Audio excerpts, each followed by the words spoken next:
नमः। ओम नमः शिवाय, ओम नमः शिवाय। जय श्री हरि, जय श्री। रुद्र संहिता सृष्टि खंड का अथ त्रयोदशो अध्याय शिव पूजन की सर्वोत्तम विधि का वर्णन। ओम नमः शिवाय। अतः परम प्रवक्ष्यामि पूजा विधि मनुक्तमम् श्रूयताम् ऋषयो देवाः सर्वकाम सुखावहम्। ब्रह्मा जी बोले, अब मैं पूजा की सर्वोत्तम विधि बता रहा हूँ जो समस्त अभीष्ट सुखों को सुलभ कराने वाली है। हे देवताओं तथा ऋषियों, आप लोग ध्यान देकर सुने। ब्राह्मो मुहूर्ते चोत्थाय संस्मरेत् साम्बकं शिवम् कुर्यात् प्रार्थनां भक्त्या सांजलिर्नतमस्तकः।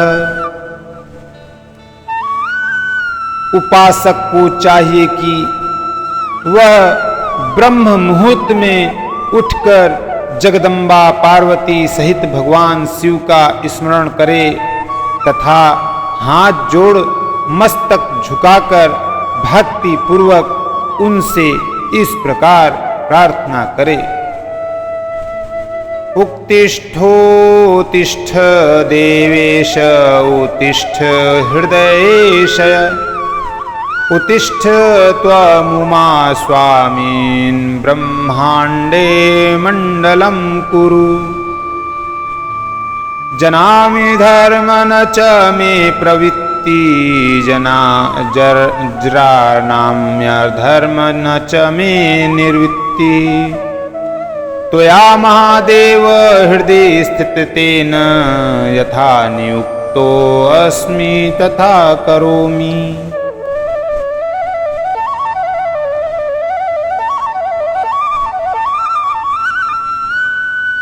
हे देवेश्वर, उठिए उठिए, मेरे हृदय में शयन करने वाले देवता उठिए।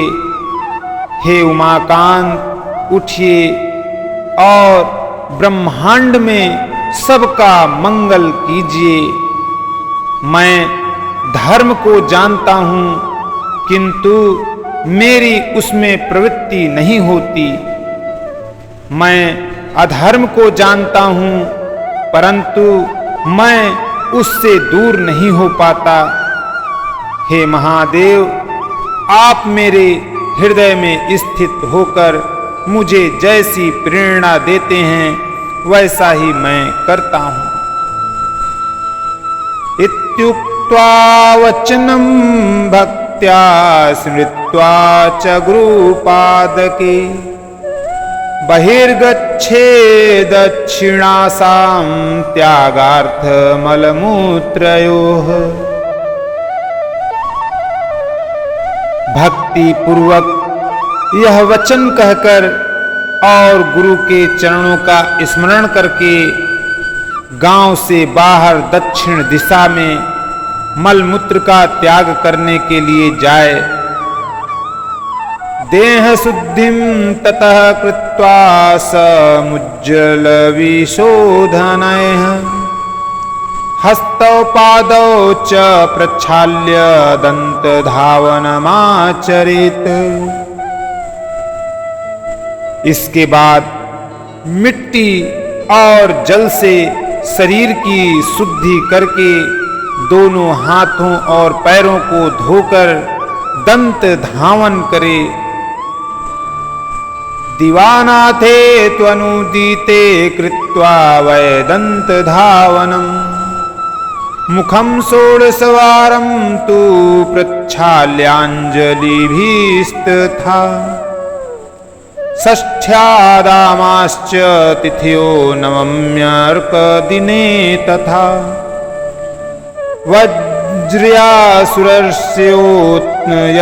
वज्र्यासुरस्योत्यत्नाद्वक्तेन रद्धावने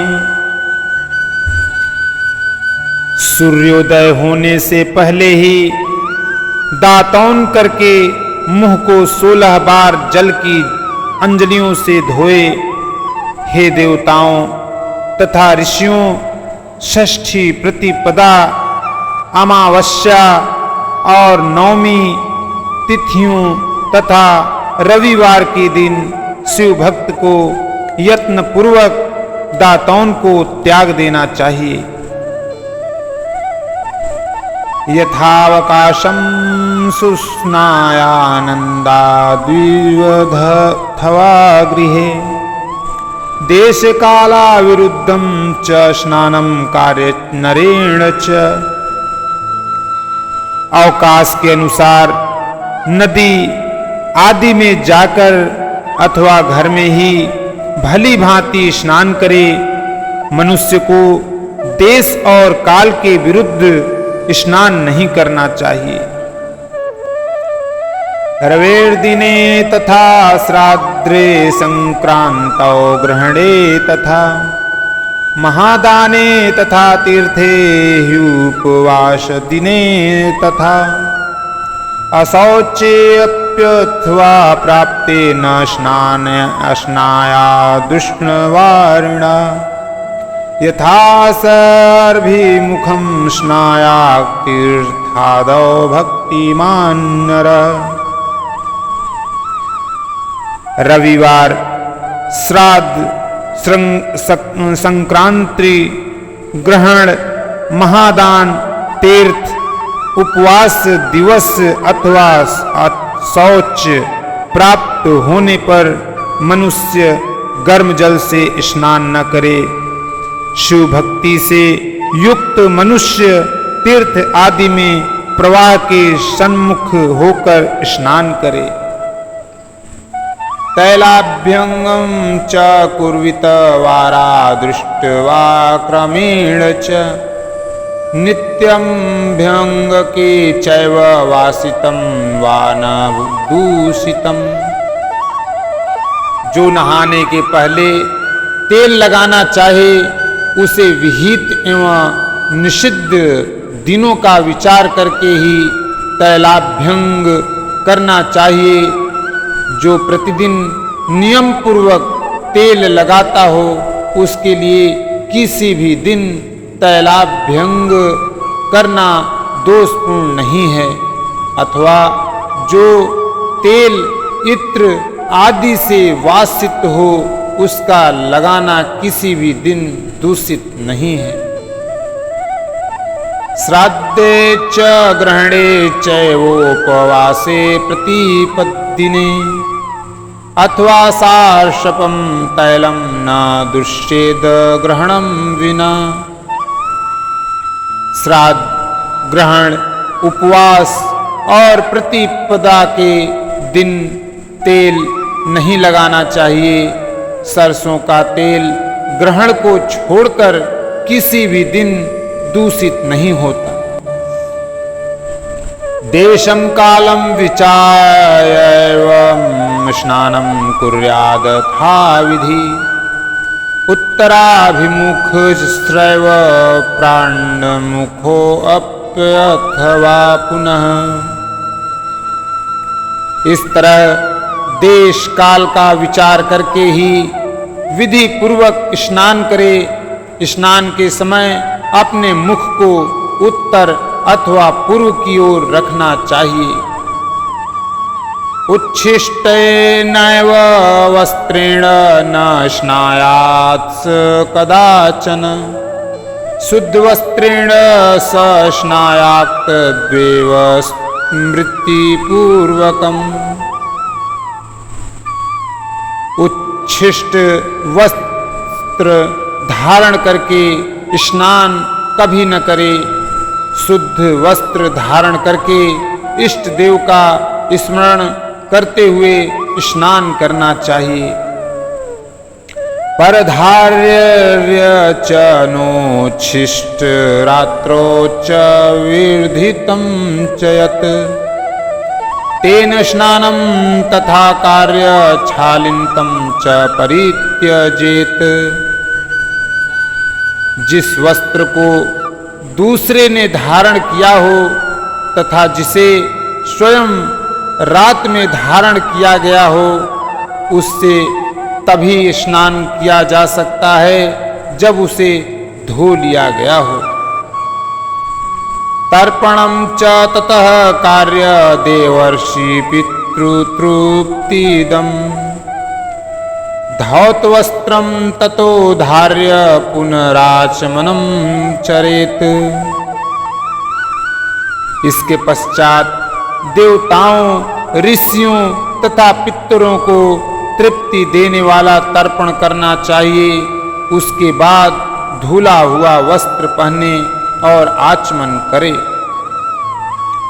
शुचौ देशे ततो गत्वा गोमयादपमार्जिते आसनं च शुभं तत्र रचनीत्यं द्विजोत्तमः शुद्ध काष्ठ समुक्त पम्नं पूर्णस्तरितमेव वा चित्रासनं तथा कुर्यात् सर्वकामफलप्रदम्।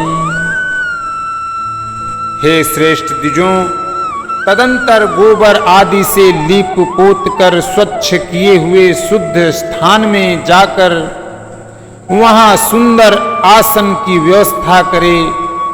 वह आसन विशुद्ध काष्ठ का बना हुआ, पूरा फैला हुआ तथा चित्रमय होना चाहिए। ऐसा आसन संपूर्ण अभिष्ट फलों को देने वाला है। यथा योग्यं पुनर्गाहं मृगचर्मादिकं च यत् तत्रोपविश्य कुर्वीत त्रिपुंड्रं भस्मना सुधीः।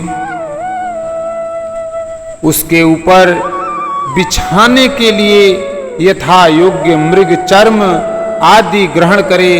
शुद्ध बुद्धि वाला पुरुष उस आसन पर बैठकर भस्म से त्रिपुंड लगाए। जपस्तपस्तथा दानं त्रिपुंड्रात् सफलं भवेत् अभावे भस्मनस्त्र जलस्यादि प्रकृतितम्। त्रिपुंड से जप, तप तथा दान सफल होते हैं। भस्म के अभाव में त्रिपुंड का साधन जल आदि बताया गया है।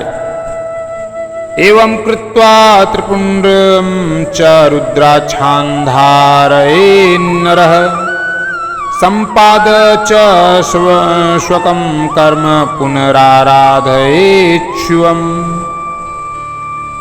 इस तरह त्रिपुंड करके मनुष्य रुद्राक्ष धारण करे और अपने संध्योपासना आदि नित्य कर्म का संपादन करके पुनः शिव की आराधना करे। पुनराचमनं कृत्वा त्रिवारं मंत्र पूर्वकम् एकं वाथ प्रकृर्याच्च गंगा बिंदुरिति ब्रुवन्। तत्पश्चात 3 बार मंत्र पूर्वक आचमन करे अथवा गंगा बिंदु ऐसा उच्चारण करते हुए 1 बार आचमन करे। अन्नोदकं तथा तत्र शिव पूजार्थमाहरेत् अन्यदुस्तु च यत्किंचिद् था शक्ति समीपगम्। तत्पश्चात वहां शिव की पूजा के लिए अन्न और जल लाकर रखे। दूसरी कोई भी जो वस्तु आवश्यक हो उसे यथाशक्ति जुटाकर अपने पास रखे।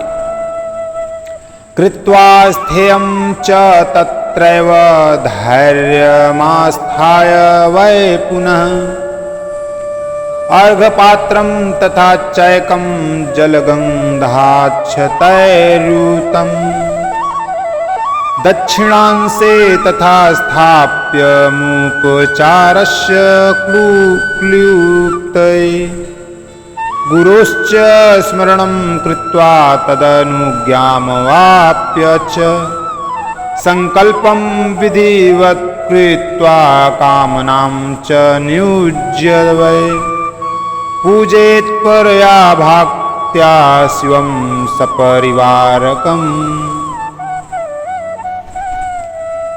मुद्रामेकां प्रदस्यैव पूजेद्विघ्नहारकम् सिन्दूरादिपदार्थैश्च सिद्धिबुद्धिसमन्वितं लच्छलाभयुक्तं तत्र पूजयित्वा नमेत् पुनः चतुर्थ्यन्यतैर्नाम पदैर्नमोऽस्ते प्रणवादिभिः।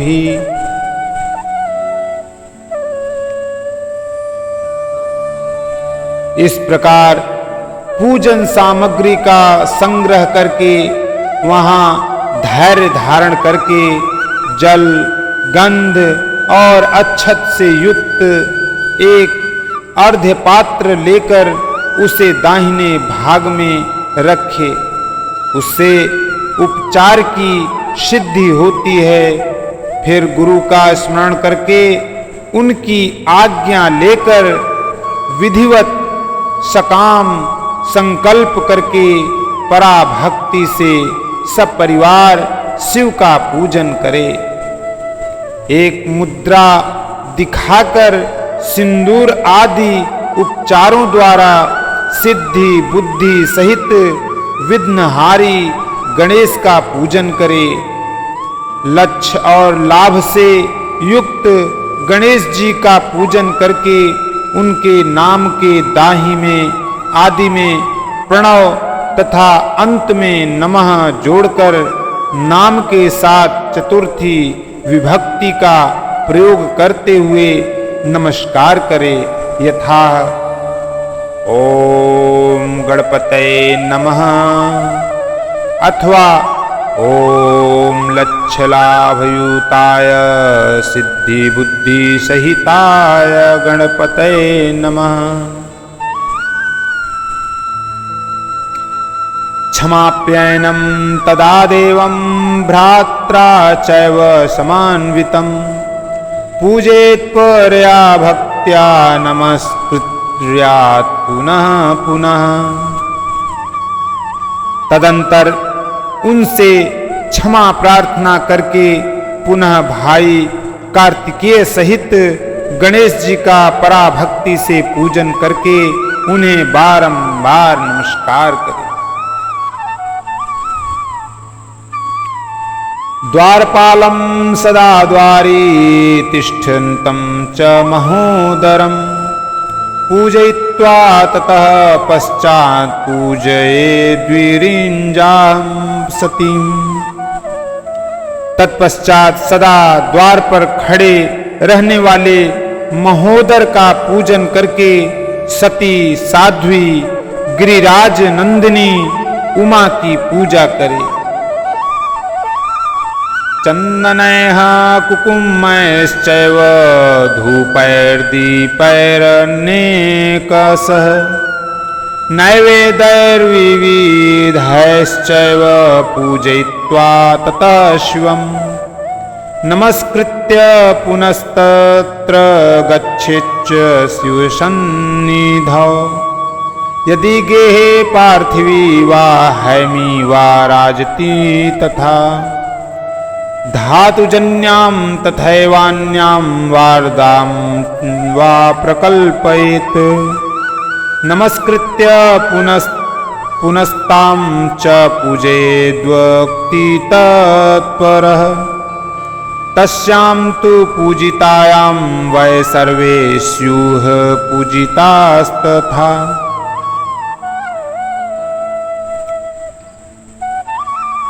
चंदन तत्पश्चात सदा द्वार पर खड़े रहने वाले महोदर का पूजन करके सती साध्वी गिरिजा राजनंदिनी उमा की पूजा करे।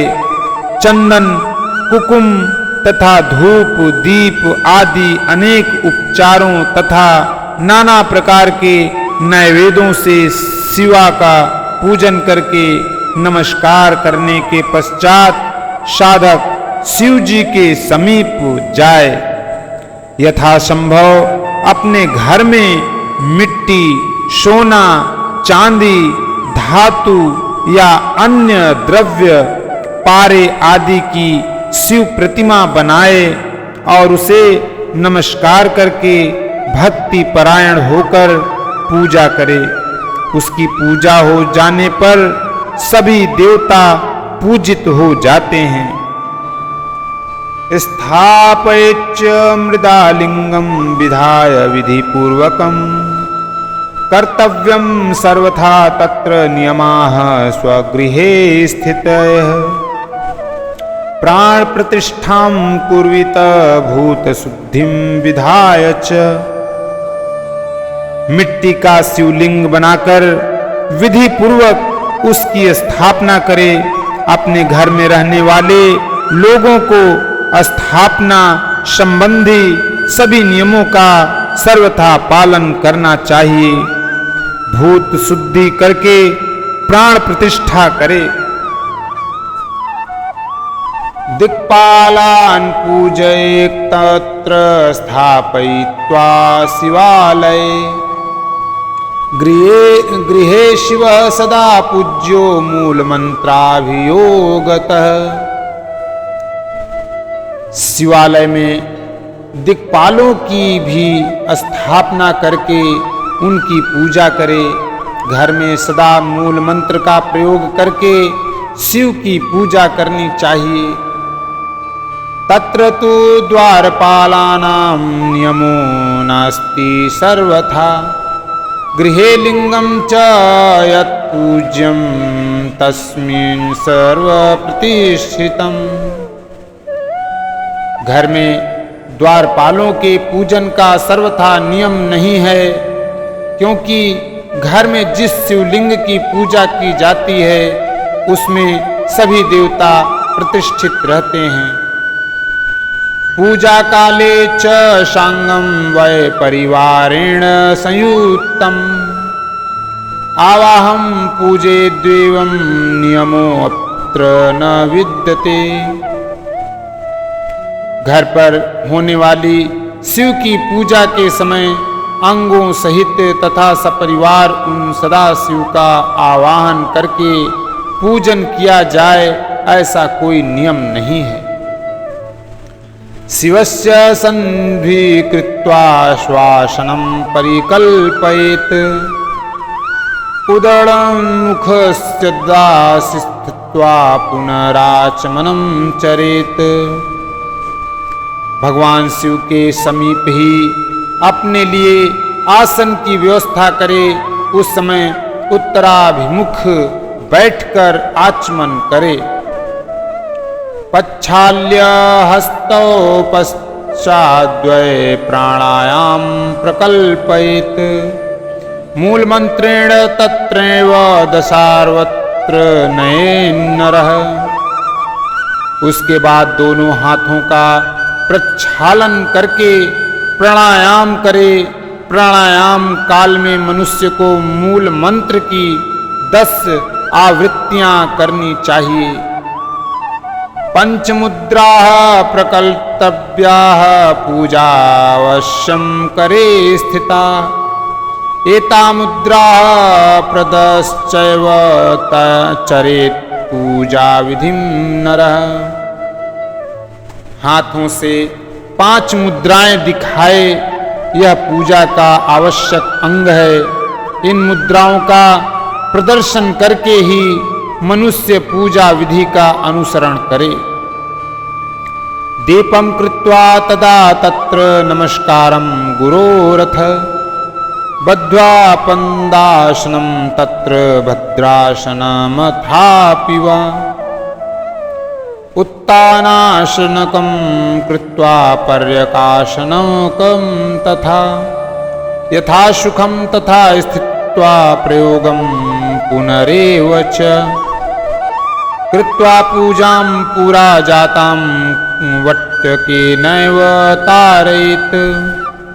यदि वा स्वयमेवेह गृहे न नियमो अस्ति च। तदंतर वहां दीप निवेदन करके गुरु को नमस्कार करे और पद्मासन या भद्रासन बांधकर बैठे अथवा उत्तानासन या पर्याकासन का आश्रय लेकर सुखपूर्वक बैठे और पुनः पूजन का प्रयोग करे। पुराने समय में तो पत्थर की बटिया की ही श्रद्धा पूर्वक पूजा करके लोग भगवा सागर से पार हो जाते थे। यदि वे शुद्ध रूप में स्वयमेव घर में विद्यमान हैं तो उसके लिए कोई नियम की आवश्यकता नहीं है। पश्चाच्चैवार्घपात्रेण छालये लिंगमुक्तमम् अनन्यमानसो भूत्वा पूजा द्रव्यं निधाय च पश्चाच्चावाहयेद्देवं मन्त्रेणानेन वै नरः। तत्पश्चात अर्धपात्र से उत्तम शिवलिंग का प्रक्षालन करे, मन को भगवान शिव से अन्यत्र न ले जाकर पूजा सामग्री को अपने पास रखकर निम्नांकित मंत्र समूहों से महादेव जी का आवाहन करे।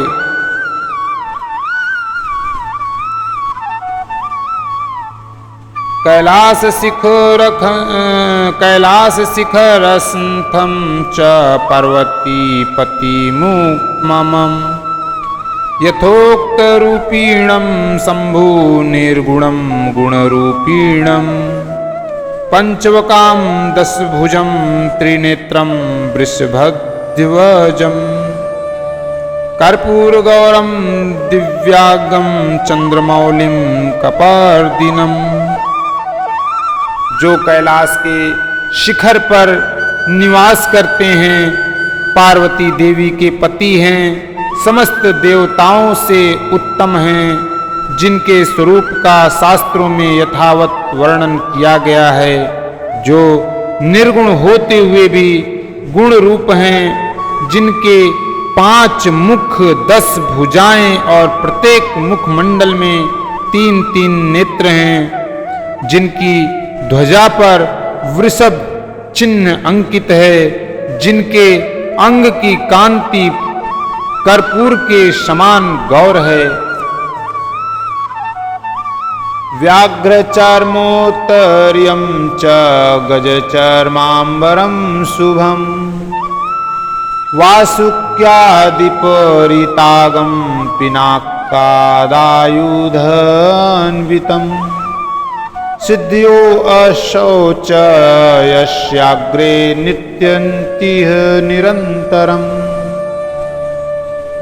जय जयति शब्दश्च सेवितं भक्तपुञ्जकैः तेजसा दुषहेनैव दुर्लक्षं देवसेवितं शरणन्य सर्वसत्त्वानां प्रसन्नमुखपञ्जकं वैदेहशास्त्रैर्यथागितं विष्णुब्रह्मानुतं सदा भक्तवत्सल्यमानन्दं शिवमावाहयाम्यहम् एवं ध्यात्वा शिवं साम्बमासनं परिकल्पयेत्।